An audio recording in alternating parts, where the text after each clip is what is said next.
अस्सलाम वालेकुम, welcome to my channel. शहर के एक पुरसकून मोहल्ले में जहां बड़ी बड़ी कोठियां एक दूसरे से फासले पर खड़ी थीं, सादिया का घर सबसे खूबसूरत था। सफेद मार्बल की इमारत, खूबसूरत बाग और एक छोटा सा फव्वारा जो रात को रोशनी में चमकता था। सादिया खुद भी उस घर की तरह खूबसूरत थी।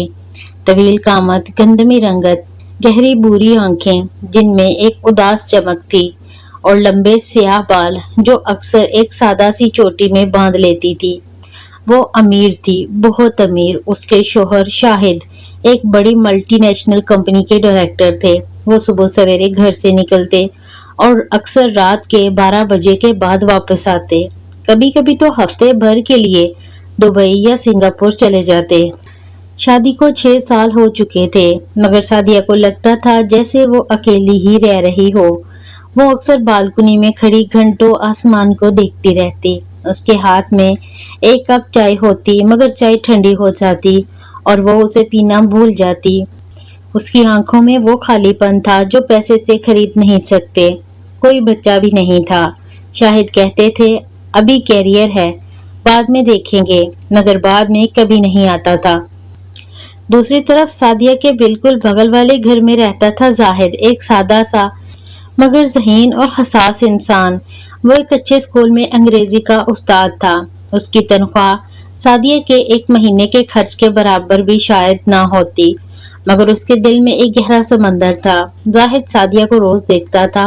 वो जानता था कि वो तन्हा है। उसने कई बार देखा था जब शाहिद की गाड़ी रात देर से आती थी और सादिया बालकनी से उदास निगाहों से उसे देखती थी। एक शाम बारिश हो रही थी। सादिया अपने बाग में खड़ी बारिश के कतरों को हाथ फैलाकर महसूस कर रही थी। उसके चेहरे पर आंसू थे या बारिश के कतरे, ये फर्क करना मुश्किल था। जाहिद अपनी छत पर खड़ा ये मंजर देख रहा था। उसका दिल बेचैन हो गया। वो जानता था कि ये औरत अपने खूबसूरत घर में कैद है। अगले दिन सुबह जाहिद ने सादिया को देखा कि वो अपने ड्राइवर के साथ बाहर जा रही है।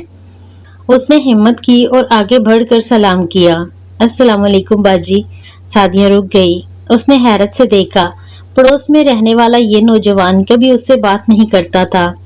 वालेकुम अस्सलाम, जाहिद ने नरम आवाज में कहा। माफ कीजिएगा, मुझे पता है मैं अजनबी हूँ, मगर कल रात आप बारिश में बहुत उदास लग रही थी। अगर कोई परेशानी हो तो मैं मदद कर सकता हूँ। सादिया खामोश रही। उसकी आंखों में एक लम्हे के लिए हैरत और फिर शाम की लहर दौड़ गई। वो कुछ बोले बगैर मुस्कुरा दी, एक उदास सी मुस्कुराहट, और गाड़ी में बैठ गई।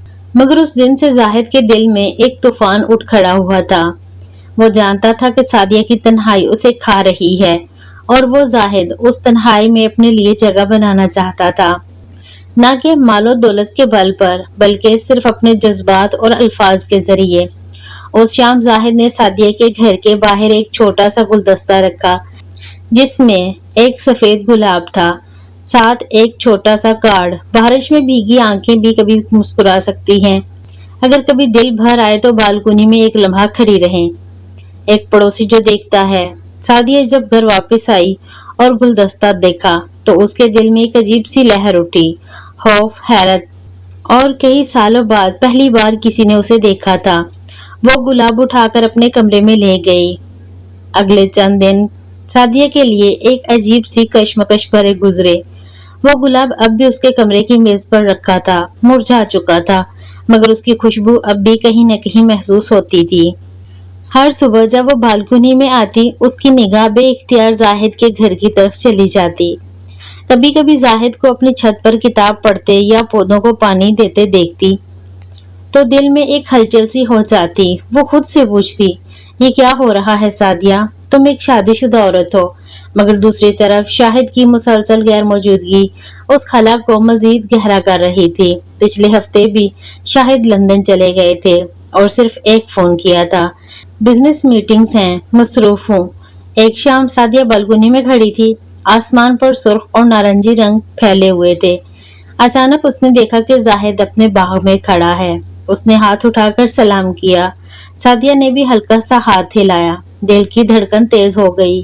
जाहिद ने आवाज बुलंद किए बगैर सिर्फ इशारे से पूछा, क्या वो ठीक है? सादिया ने सर हिलाया, मगर उसकी आंखें झुक गईं। जाहिद ने जेब से एक छोटा सा कागज निकाला, उस पर कुछ लिखा और उसे एक पत्थर से बांधकर एहतियात से सादिया की बालकनी की तरफ फेंक दिया। कागज बालकनी के फर्श पर गिरा। सादिया ने झुक कर उठाया। कागज पर लिखा था, तन्हाई का दर्द सबसे बड़ा दर्द है। मैं जानता हूँ आप इस दर्द से गुजर रही हैं। बात करने की जरूरत नहीं, बस अगर कभी दिल चाहे तो यहाँ लिख कर रख दें, मैं पढ़ लूंगा। जाहिद। सादिया का दिल धड़का। उसने कागज को सीने से लगा लिया। कई साल बाद किसी ने उसकी तन्हाई को अल्फाज दिए थे। वो अंदर चली गई और देर तक सोचती रही। अगले दिन सुबह सादिया ने अपने ड्राइवर को कहा कि वो अकेले जा रही हैं। वो पैदल ही करीब की लाइब्रेरी गई। वापसी पर जाहिद भी इत्तेफाक से वहां मौजूद था।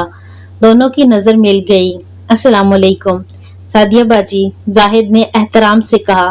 वालेकुम अस्सलाम। सादिया की आवाज हल्की सी कांप रही थी। जाहिद ने नरम आवाज में कहा, मैं जानता हूँ आपके पास वक्त बहुत कम है, मगर अगर आपको कभी लगे कि आपका दिल भरा हुआ है तो मुझे बता दें।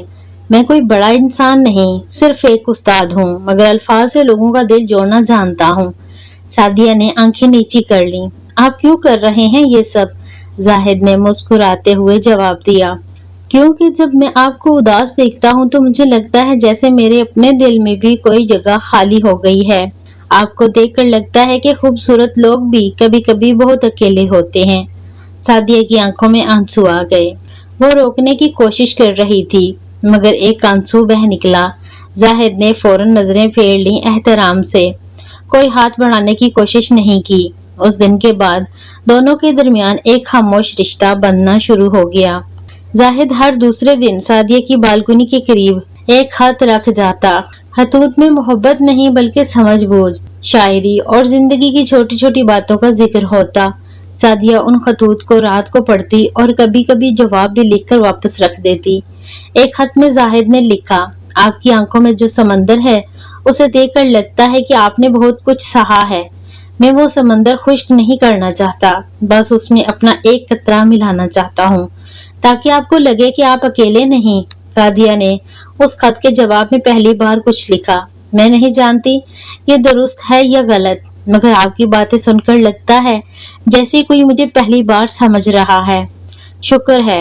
जाहिद के दिल में उम्मीद की एक नई किरण जागी। वो आहिस्ता आहिस्ता सादिया के दिल के करीब होता जा रहा था, मगर वो जानता था कि ये सफर सब्र और एहतराम का है। एक गलत कदम भी सब कुछ बर्बाद कर सकता था। एक रात शदीद बारिश हो रही थी। सादिया बालकनी में खड़ी थी। जाहिद भी अपनी छत पर खड़ा था। दोनों एक दूसरे को दूर से देख रहे थे। बारिश के शोर में जाहिद ने बुलंद आवाज से एक शेर पढ़ा, तन्हाई में भी तेरा ख्याल साथ है, ये दर्द भी अब महबूब लगता है। सादिया ने पहली बार हल्का सा मुस्कुराकर जवाब दिया। उसकी मुस्कुराहट में दर्द था, मगर एक नई उम्मीद भी झलक रही थी। बारिश की उस रात के बाद सादिया के दिल में एक तूफान उठ खड़ा हुआ था। जाहिद का वो शेर उसके कानों में गूंजता रहता। वो रात भर सो न सकी। शाहिद का फोन आया तो उसने सिर्फ हाँ हाँ में जवाब दिया। शाहिद ने बताया कि वो अभी 2 हफ्ते और लंदन में रुकेंगे। सादिया ने कुछ न कहा, बस फोन बंद कर दिया। अगले दिन जाहिद ने सादिया की बालकनी के करीब एक छोटी सी डायरी रखी। उस पर लिखा था, अपने दिल की बातें लिखें, जब चाहे फेंक दें। सादिया ने डायरी उठा ली। पहली बार उसने उसमें कुछ लिखा। रात को जब जाहिद ने डायरी वापस उठाई तो उसके अंदर सादिया का एक पैगाम था। मैं नहीं जानती कि ये सब कहाँ जा रहा है।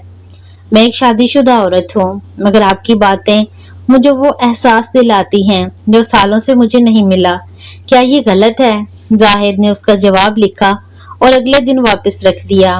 गलत वो है जो दिल को तोड़ता है। आपका दिल टूट रहा है सादिया। मैं उसे जोड़ने नहीं आया, बस उसके साथ बैठना चाहता हूँ।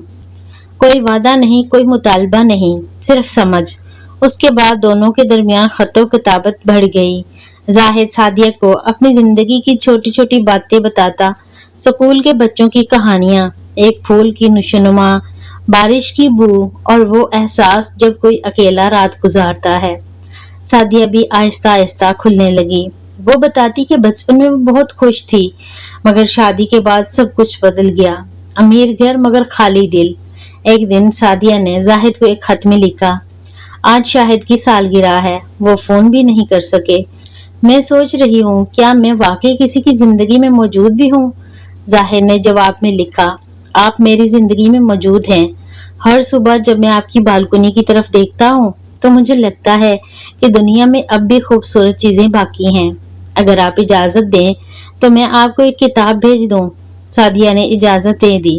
زاہد نے ایک خوبصورت سی کتاب بھیجی، دی لٹل پرنسس کا اردو ترجمہ، ساتھ ایک نوٹ، یہ کتاب بتاتی ہے کہ دل کی آنکھ سے ہی چیزیں دیکھی جا سکتی ہیں، آپ کی آنکھیں بہت خوبصورت ہیں۔ سعدیہ نے کتاب رات بھر پڑھی، جب وہ تم دنیا کی خوبصورت عورت ہو والی لائن پر پہنچی تو اس کی آنکھیں نم ہو گئیں، پہلی بار اسے لگا کہ کوئی اسے خاص سمجھتا ہے۔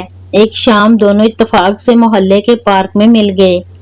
سعدیہ اکیلے بیٹھی تھی، زاہد دور سے آیا مگر قریب نہ بیٹھا، ایک بینچ کے دوسری طرف بیٹھ گیا۔ کیا آپ ٹھیک ہیں؟ زاہد نے نرم آواز میں پوچھا۔ سعدیہ نے سر ہلایا، نہیں، مگر آپ کی وجہ سے تھوڑا بہتر محسوس کر رہی ہوں۔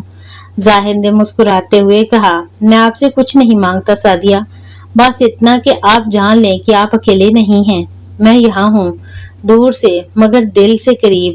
سعدیہ نے آنکھیں جھکا لیں، اس کے دل میں جذبات کا ایک طوفان تھا، شاہد کے ساتھ وفاداری، تنہائی کا درد اور زاہد کی طرف ایک نئی کشش۔ وہ جانتی تھی کہ یہ راستہ خطرناک ہے مگر اس وقت وہ اس کشش سے انکار بھی نہیں کر سکتی تھی۔ زاہد نے کبھی ہاتھ نہیں بڑھایا، کبھی قریب نہیں آیا، صرف الفاظ، احترام اور سمجھ بوجھ سے وہ سعدیہ کے دل میں گھس رہا تھا۔ رات کو سعدیہ نے بالکنی میں کھڑے ہو کر زاہد کی طرف دیکھا، زاہد بھی چھت پر تھا، دونوں نے دور سے ایک دوسرے کو دیکھا، کوئی بات نہیں ہوئی مگر خاموشی میں بھی بہت کچھ کہا جا رہا تھا۔ سعدیہ کے دل میں اب تنہائی کم ہو رہی تھی مگر نئی پریشانی بڑھ رہی تھی، یہ احساس کہ وہ زاہد کے قریب ہوتی جا رہی ہے۔ چند ہفتے گزر گئے، زاہد اور سعدیہ کے درمیان خطوط کا سلسلہ جاری تھا مگر اب وہ زیادہ گہرے اور زیادہ خطرناک ہوتے جا رہے تھے۔ سعدیہ ہر خط پڑھ کر اپنے دل کو سنبھالنے کی کوشش کرتی مگر ہر بار ناکام ہو جاتی۔ زاہد کی باتوں میں وہ سچائی تھی جو شاہد کے سالوں کے رشتے میں بھی نہیں ملی تھی۔ ایک دن شاہد واپس آیا، وہ تھکا ہوا تھا مگر سعدیہ کے چہرے پر ایک نئی چمک دیکھ کر حیران ہوا۔ تمہیں کیا ہوا ہے؟ اس نے پوچھا۔ سعدیہ نے مسکرا کر کہا، کچھ نہیں، بس اکیلے رہ کر سوچنے کا موقع ملا۔ شاہد نے موضوع بدل دیا اور اگلے ہی دن پھر کام میں مصروف ہو گیا۔ اس رات سعدیہ نے زاہد کے لیے آخری خط لکھا۔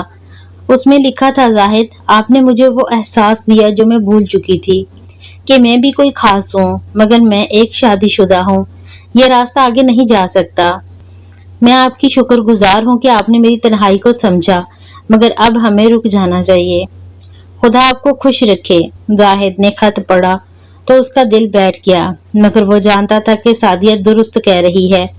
اس نے آخری بار ایک چھوٹا سا گلاب اور ایک نوٹ رکھا، میں آپ سے کبھی کچھ نہیں مانگا، نہ مانگوں گا، آپ کی ہر خوشی میری خوشی ہے، اگر کبھی تنہائی کا بادل پھر گھیرے تو یاد رکھیں، ایک پڑوسی دور سے دعائیں بھیجتا رہے گا، آپ کا زاہد۔ اگلے دن سعدیہ نے گلاب دیکھا، اس نے اسے اٹھایا اور آنسوؤں سے بھری آنکھوں سے دیکھا۔ وہ بالکنی میں کھڑی ہوئی، زاہد بھی اپنی چھت پر کھڑا تھا، دونوں نے ایک دوسرے کو دور سے دیکھا، کوئی اشارہ نہیں، کوئی بات نہیں، صرف ایک گہری نظر۔ سعدیہ نے ہاتھ جوڑ کر شکریہ ادا کیا، زاہد نے سر جھکا کر جواب دیا۔ اس کے بعد زاہد نے سعدیہ کی طرف دیکھنا کم کر دیا، وہ جانتا تھا کہ محبت کا مطلب کبھی کبھی الگ رہنا بھی ہوتا ہے۔ سعدیہ نے اپنی زندگی میں تبدیلی لانے کا فیصلہ کیا، اس نے شاہد سے بات کی کہ وہ بھی کچھ کام کرنا چاہتی ہے۔ شاہد حیران ہوا مگر راضی ہو گیا۔ سعدیہ نے ایک چھوٹی سی لائبریری شروع کی اپنے محلے میں، زاہد کبھی کبھی اس لائبریری سے گزرتا تو سعدیہ کو خوش دیکھ کر دل سے دعا کرتا۔ دونوں کے درمیان کبھی ملاقات نہیں ہوئی مگر ایک خاموش رشتہ دل میں زندہ رہا، احترام اور یادوں کا رشتہ۔ سعدیہ اکثر سوچتی کہ تنہائی میں بھی کوئی ساتھ ہو سکتا ہے، بغیر چھونے کے، بغیر قریب آنے کے۔ زاہد نے اسے یہ سبق دیا تھا کہ سچی محبت کبھی مطالبہ نہیں کرتی، وہ صرف دیتی ہے اور اس طرح ایک خوبصورت اداس مگر پاکیزہ کہانی خاموشی سے مکمل ہو گئی۔ امید ہے ناظرین آپ کو یہ کہانی اچھی لگی ہوگی۔ اگر اچھی لگی ہے تو میرے چینل کو سبسکرائب کریں۔ شکریہ۔